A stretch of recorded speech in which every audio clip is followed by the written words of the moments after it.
A very warm good morning to all of you. Dear friend, today we will learn the Ampere-Circuital law. It is a law which acts like a Gauss law to find the electric field.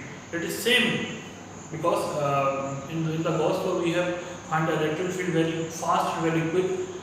Ampere-Circuital law, with the help of the Ampere-Circuital law, we can find out the magnetic field in some conductors in a very quick manner. Okay, so we need to understand that what this law says. Okay, so suppose there is a straight, suppose there are wires, suppose there is a loop. Okay, suppose there is a loop. Okay, now from this loop a number of currents are flowing. Here I have drawn I1, I2 and I3. From this loop the number of currents are flowing outward as well as inward. So the net current flowing in this loop is I1 plus I3 minus I2. Okay, that is the net current. By convention, I have take the outward flowing current as a positive and inward flowing current as a negative. Okay, that you have to choose convention. Okay, now what does this law says that suppose we know that whenever a current is flowing in a straight wire, it produces a field. Okay, it produces a magnetic field. So suppose we know that here a magnetic field is there. Suppose we take a small dl length. We take a small dl length. Okay, and magnetic field which is produced through this wire. Magnetic field which is produced through the wire, and we sum this magnetic field. There is a magnetic field in the tangential direction. Okay, so if we sum this magnetic field bt over a length dl, so magnetic field will be bt into dl. So the magnetic field over this small length will be bt into dl. Okay, that is for this dl. The total magnetic field will be bt into dl. Now, if you sum this magnetic field for the entire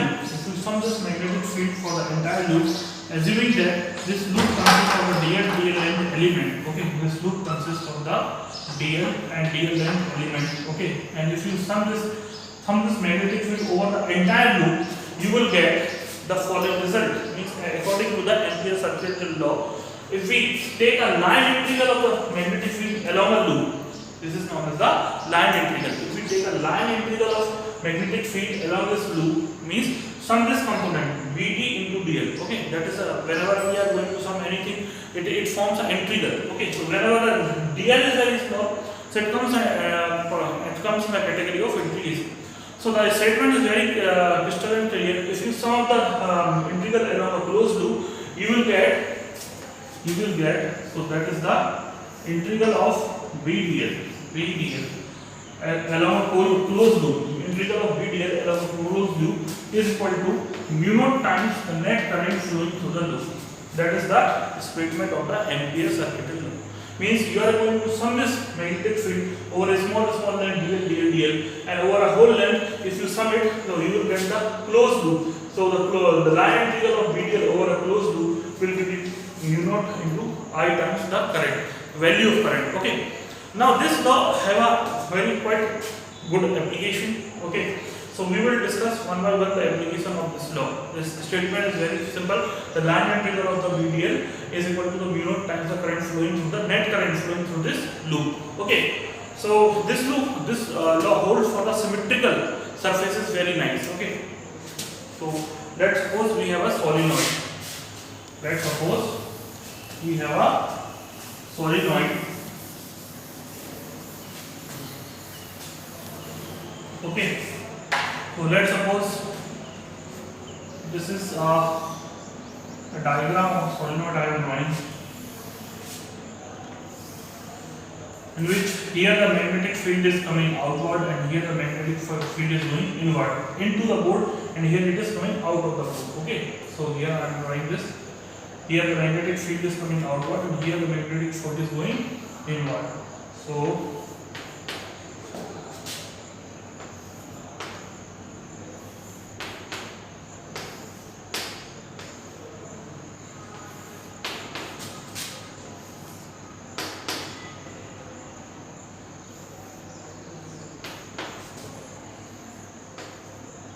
Okay, and inside the solenoid we know that the magnetic field is uniform, so we represent this magnetic field by this constant line.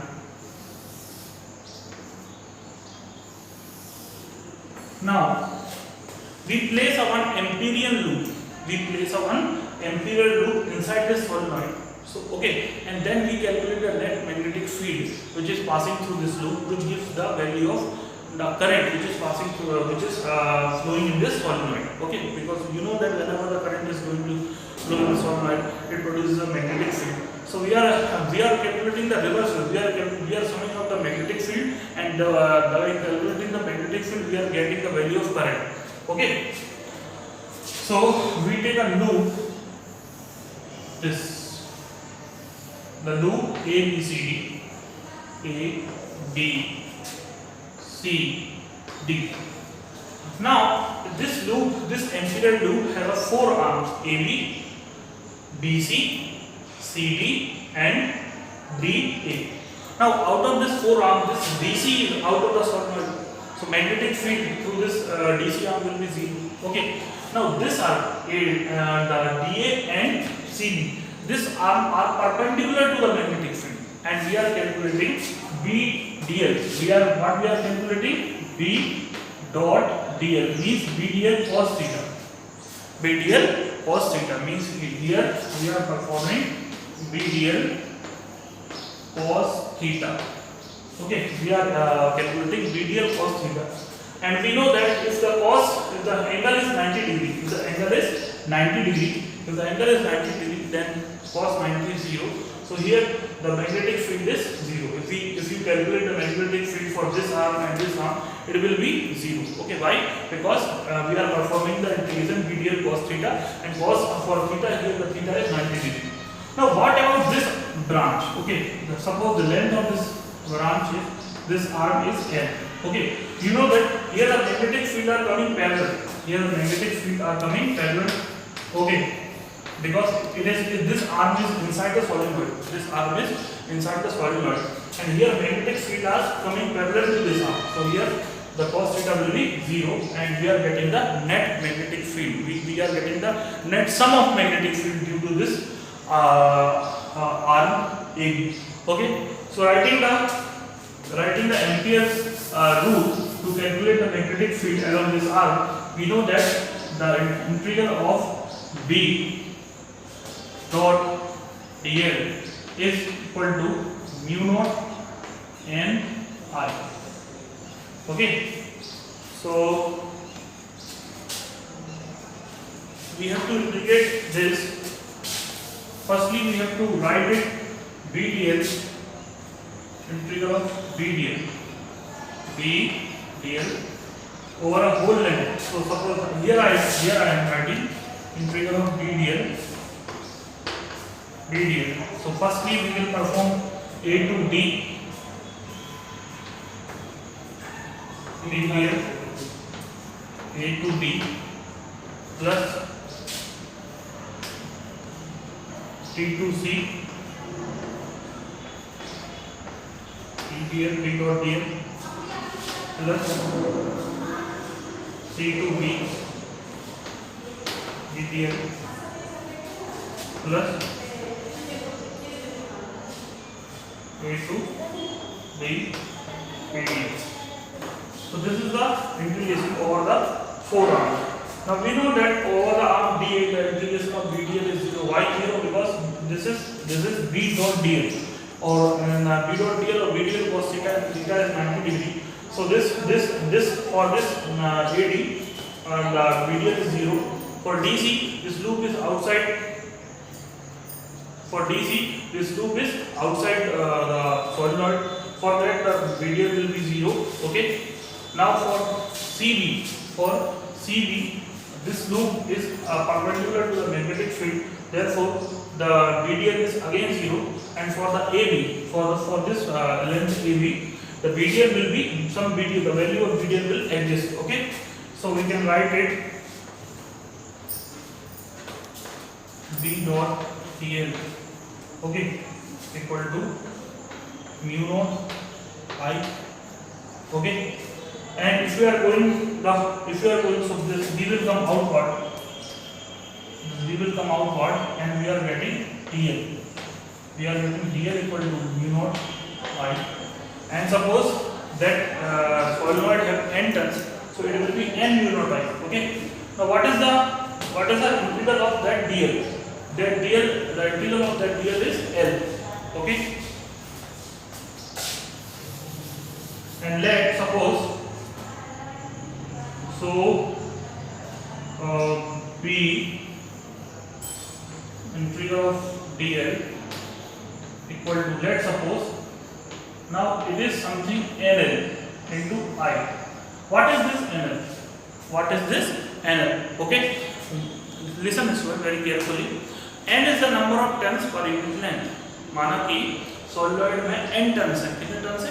n turns है। Per unit length में 10 turn है, तो 2 unit length में कितने होंगे? 20। 3 unit turn में कितने होंगे? 30। 4 यूनिट टर्न में कितने होंगे? 4 यूनिट में कितने टर्न होंगे? 40। So here what we are doing, we are multiplying the n number of turns into length. So that is the total number of turns in a given length n. Okay. So here it is the total number of turns, because we know that each and every turn produces its magnetic field. Okay, that's why we are counting this. Okay. So B into L equal to mu naught and L into I. So here L and L cancel out, and B equal to mu naught and I.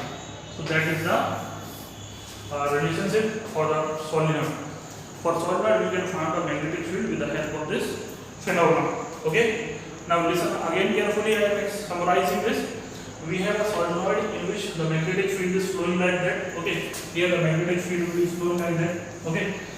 And we take an integral loop inside the one of the arm is inside the solenoid, and 2 arms is perpendicular to the magnetic field. So if they are perpendicular to the magnetic field, their integral will be 0, because we are calculating the B dot dl, and B dot dl is dl cos theta, and if the theta is 90 degrees, then dl will be 0.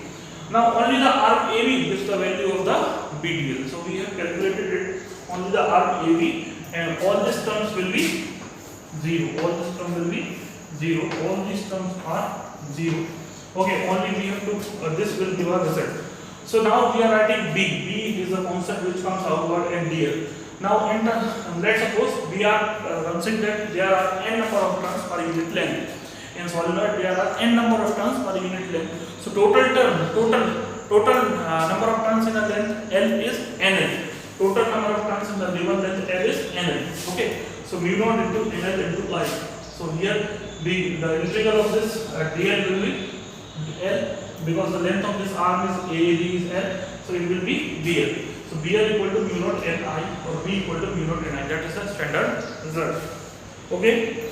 Now another application of this solenoid of this cyclical law is the we can say toroid. Okay. So next thing we are going to learn that toroid. So we are learning the application of the Ampere's cyclical law. Here you can find that we are successfully calculating the magnetic field of solenoid, and it is very easy to calculate. The more important thing is it is very easy to calculate. Now we are making a toroid. The toroid is in this shape.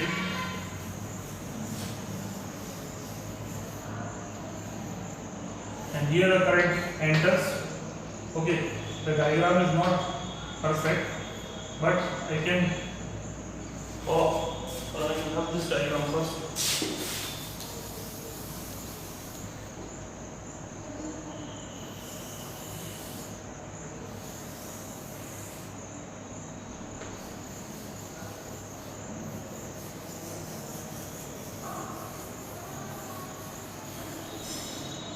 Here the current comes, here the current from this point, the current. Now the inside radius is R1 and outside radius is R2. Okay, here there is the inside radius and one radius is R2 is the outside radius. So R1 is the inside radius and R2 is the outer radius. Now as we know that This is a toroid and we can apply the Ampere's orbital law. So what does this law say there? It shows that it says that the integral of BdL is equal to mu naught, and let the total number of turns be n. So mu naught into Ni.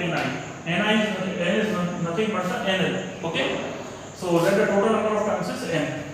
Now we have to integrate over this whole magnetic field over the length dl, and you know that the dl of this loop will be 2 pi r, the circumference of the circle. Okay. Now so d will come out of the constant, and this is the dl. So it will be mu naught n I. Okay.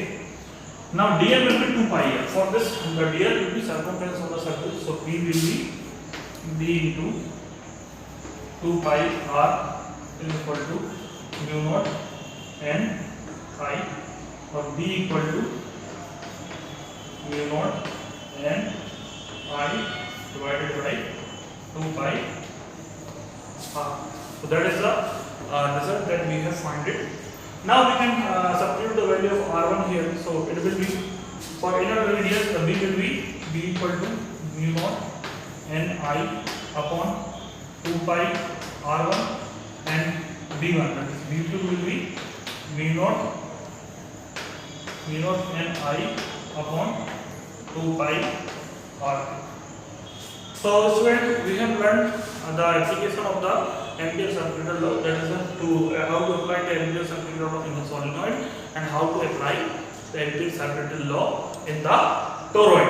So I hope you understand, hopefully you understand. After watching this video, you have to derive this equation or whatever the formula we have derived.